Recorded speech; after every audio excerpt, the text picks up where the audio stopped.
Hello दोस्तों, good evening. आपका स्वागत है गोल्डन फ्यूचर प्लेटफॉर्म में। आज 17 जून 2022 है और मैं आप लोग के लिए 10 इंपॉर्टेंट करंट अफेयर का क्वेश्चन लेके आई हूँ जो आपके आने वाले एग्जाम के लिए बहुत ही ज़्यादा इंपॉर्टेंट रहेगा।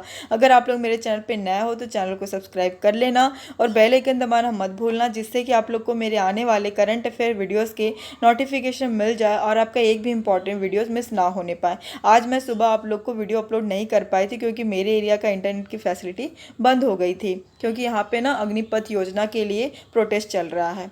आज का हमारा पहला क्वेश्चन है, हाल ही में किसने क्रांति गाथा संग्रहालय और जल भूषण भवन का उद्घाटन किया है? इसका सही आंसर है ऑप्शन सी, नरेंद्र मोदी। नरेंद्र मोदी ने क्रांति गाथा संग्रहालय और जल भूषण भवन का उद्घाटन किया है। इंपॉर्टेंट पॉइंट से देख लेते हैं हम लोग।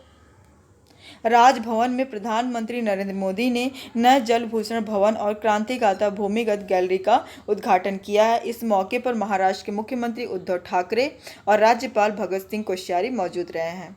हमारा अगला क्वेश्चन है, हाल ही में पश्चिमी क्षेत्रीय परिषद की 25वीं बैठक की अध्यक्षता किसने की है? इसका सही आंसर है ऑप्शन ए, अमित शाह। अमित शाह ने पश्चिमी क्षेत्रीय परिषद की 25वीं बैठक की अध्यक्षता की है। इंपॉर्टेंट पॉइंट से देख लेते हैं हम लोग। केंद्रीय गृह मंत्री अमित शाह ने दीव में दीव में पश्चिमी क्षेत्रीय परिषद की 25वीं बैठक की अध्यक्षता की है। इस बैठक में पश्चिमी राज्यों से जुड़े अंतर्राज्यीय सीमा सुरक्षा, बुनियादी ढांचा, परिवहन और उद्योग से संबंधित मुद्दों पर विचार हुआ है। यह बैठक कोविड महामारी के कारण 2 वर्ष के बाद आयोजित किया गया है। इसके सदस्य देश कौन कौन से हैं? गुजरात, महाराष्ट्र, गोवा, दादरा और नगर हवेली तथा दमन और दीव इस परिषद के सदस्य हैं। हमारा अगला क्वेश्चन है, हाल ही में राष्ट्रीय ई गवर्नेंस सेवा वितरण आकलन रिपोर्ट 2021 में किस राज्य ने सर्वाधिक अंक प्राप्त किए हैं? इसका सही आंसर है ऑप्शन डी, केरल। केरल राज्य राष्ट्रीय ई गवर्नेंस सेवा वितरण आकलन रिपोर्ट 2021 में सर्वाधिक अंक प्राप्त किया है। इंपॉर्टेंट पॉइंट्स हम लोग देख लेते हैं। राष्ट्रीय e governance service delivery assessment के मामले में केरल पूरे देश में पहले स्थान पर है। सभी राज्यों और केंद्र शासित प्रदेशों में केरल का समग्र अनुपालन स्कोर उच्चतम है। इसके अलावा उड़ीसा, तमिलनाडु, पंजाब, कर्नाटक और उत्तर प्रदेश में 85% से अधिक का सेवा अनुपालन किया गया है। केंद्रीय मंत्री डॉक्टर जितेंद्र सिंह ने रिपोर्ट को जारी करेंगे। कौन जारी करेगा? डॉक्टर जितेंद्र सिंह इस रिपोर्ट को जारी करेंगे। और जारीकर्ता कौन है? कार्मिक, लोक शिकायत और पेंशन मंत्रालय इसके जारी करता है।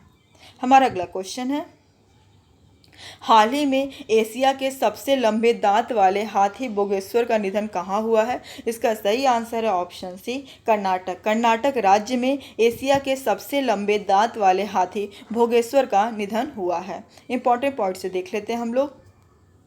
देश के सबसे लंबे दांत वाले हाथी भोगेश्वर की प्राकृतिक कारणों से मौत हो गई। उसकी उम्र कितनी थी? 58 से 60 साल की इसकी उम्र थी। और यह कहाँ मिला है? बांदीपुर टाइगर रिजर्व के गुंद्रे रेंज के पास वन विभाग के अधिकारियों को भोगेश्वर का मृत शरीर मिला है। भोगेश्वर अपने लंबे दांत की वजह से बेहद मशहूर था और इसे मिस्टर काबिनी बुलाया जाता था। क्या बुलाया जाता था? मिस्टर काबिनी। हमारा अगला क्वेश्चन है, हाल ही में किस राज्य सरकार ने सुरक्षा मित्र प्रोजेक्ट लॉन्च किया है? इसका सही आंसर है ऑप्शन ए, केरल। केरल राज्य सरकार ने सुरक्षा मित्र प्रोजेक्ट को लॉन्च किया है। इंपॉर्टेंट पॉइंट से देख लेते हैं हम लोग। सुरक्षा मित्र परियोजना केरल राज्य में चालू हो गई है। सुरक्षा मित्र परियोजना क्या है ये भी जान लेते हैं। सुरक्षा मित्र परियोजना एक वाहन निगरानी प्रणाली है। यह किसी भी दुर्घटना के मामले में संकट संदेश भेजता है। मोटर वाहन विभाग ने निर्भया योजना के तहत इस परियोजना की शुरुआत की है। यात्रा के दौरान कोई अप्रिय घटना होने पर यह प्रणाली मालिकों के मोबाइल फोन पर एक संकट संदेश भेजेगी। 2012 के निर्भया गैंगरेप केस के बाद भारत सरकार ने 2013 में निर्भया फंड की स्थापना की थी। कब की थी? 2013 में। हमारा अगला क्वेश्चन है, हाल ही में जारी विश्व प्रतिस्पर्धात्मक सूचकांक 2022 में कौन सा देश शीर्ष स्थान पर रहा है? इसका सही आंसर है ऑप्शन डी, डेनमार्क। विश्व प्रतिस्पर्धात्मक सूचकांक 2022 में शीर्ष स्थान पर कौन रहा है? डेनमार्क रहा है। इंपॉर्टेंट पॉइंट से देख लेते हैं। वार्षिक विश्व प्रतिस्पर्धात्मक सूचकांक 2022 में भारत ने एशियाई अर्थव्यवस्थाओं में सबसे तेज वृद्धि देखी है, जिसमें से 43वें से 37वें स्थान पर छलांग मारा है भारत ने। भारत पहले पिछले साल 43वें स्थान पर था और अब ये किस पे आ गया है, 37वें स्थान पर आ गया है छलांग मार के। सूचकांक प्रबंधन विकास संस्थान द्वारा संकलित किया जाता है।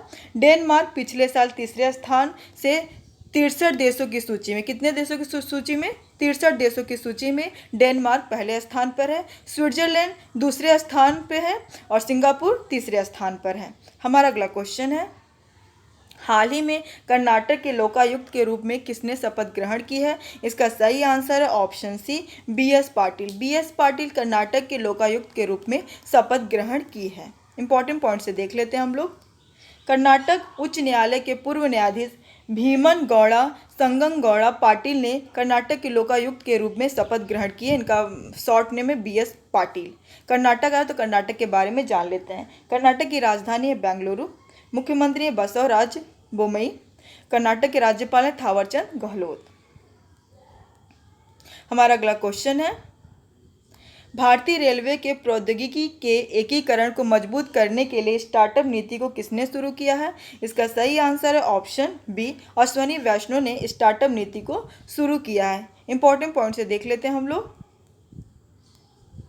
केंद्रीय रेल मंत्री अश्वनी वैष्णव ने नवाचार के क्षेत्र में एक महत्वपूर्ण पहल रेलवे के लिए स्टार्टअप लॉन्च किया है। रेल फ्रैक्चर, 2 ट्रेनों के बीच समय में कमी और अन्य यात्री संबंधी मुद्दों जैसे समस्याओं के लिए अभिनव समाधान लाने के लिए इस उद्देश्य से यह लाया गया है। अब भारतीय रेलवे आ रहा तो इसके बारे में जान लेते हैं। इसका स्थापना कब हुआ था भारतीय रेलवे का? 6 मई 1836 को। मुख्यालय है नई दिल्ली में। रेलवे बोर्ड के अध्यक्ष और CEO हैं विनय कुमार त्रिपाठी। हमारा अगला क्वेश्चन है, हाल ही में ICC वनडे रैंकिंग 2022 में कौन सा देश शीर्ष स्थान पर रहा है? इसका सही आंसर है option A, New Zealand. New Zealand ICC one day ranking में शीर्ष स्थान पर रहा है। पहले स्थान पर तो न्यूजीलैंड है, दूसरे स्थान पर है इंग्लैंड, तीसरे स्थान पर है ऑस्ट्रेलिया और चौथे स्थान पर है पाकिस्तान और इसमें भारत है 5वें स्थान पर। अब ICC है तो इसके बारे में जान लेते हैं। इसका फुल फॉर्म होता है इंटरनेशनल क्रिकेट काउंसिल, हिंदी में कहा जाता है अंतर्राष्ट्रीय क्रिकेट परिषद। स्थापना हुआ है 15 जून 1909 को। मुख्यालय है दुबई, संयुक्त अरब अमीरात में। चेयरमैन है ग्रेग बार्कले। मुख्य कार्यकारी अधिकारी हैं जोब अलार्डिस। हमारा अगला क्वेश्चन और आखिरी क्वेश्चन है, भारत और यूरोपीय संघ के बीच पहला सुरक्षा परामर्श शिखर सम्मेलन 2022 कहाँ आयोजित हुआ है? इसका सही आंसर है ऑप्शन डी, ब्रुसेल्स बेल्जियम में भारत और यूरोपीय संघ के बीच पहला सुरक्षा परामर्श शिखर सम्मेलन 2022 आयोजित हुआ है। इंपॉर्टेंट पॉइंट से देख लेते हैं हम लोग। ब्रुसेल्स बेल्जियम में पहली बार भारत यूरोपीय संघ सुरक्षा और रक्षा परामर्श आयोजित किया गया है। परामर्श की सह अध्यक्षता रक्षा मंत्रालय के संयुक्त सचिव सोमनाथ घोष और भारत के विदेश मंत्रालय के संयुक्त सचिव संदीप चक्रवर्ती और यूरोपीय संघ के निदेशक सुरक्षा और रक्षा नीति द्वारा की गई है। अब यूरोपीय संघ आ रहा है तो इसके बारे में जान लेते हैं। इसका स्थापना हुआ 1 नवंबर 1993 को और इसके मुख्यालय है ब्रुसेल्स में। कल का जवाब है, हाल ही में खेलो इंडिया यूथ गेम्स 2021 में कौन सा राज्य शीर्ष स्थान पर रहा है? इसका सही आंसर है ऑप्शन ए, हरियाणा।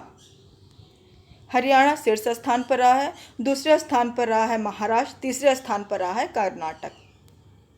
आज का सवाल है, प्रत्येक सिगरेट पर लिखित चेतावनी हर कस में जहर जारी करने वाला दुनिया का पहला देश कौन सा बना है? इसका सही आंसर आप लोग कमेंट बॉक्स में दीजिएगा। आज के लिए बस इतना ही।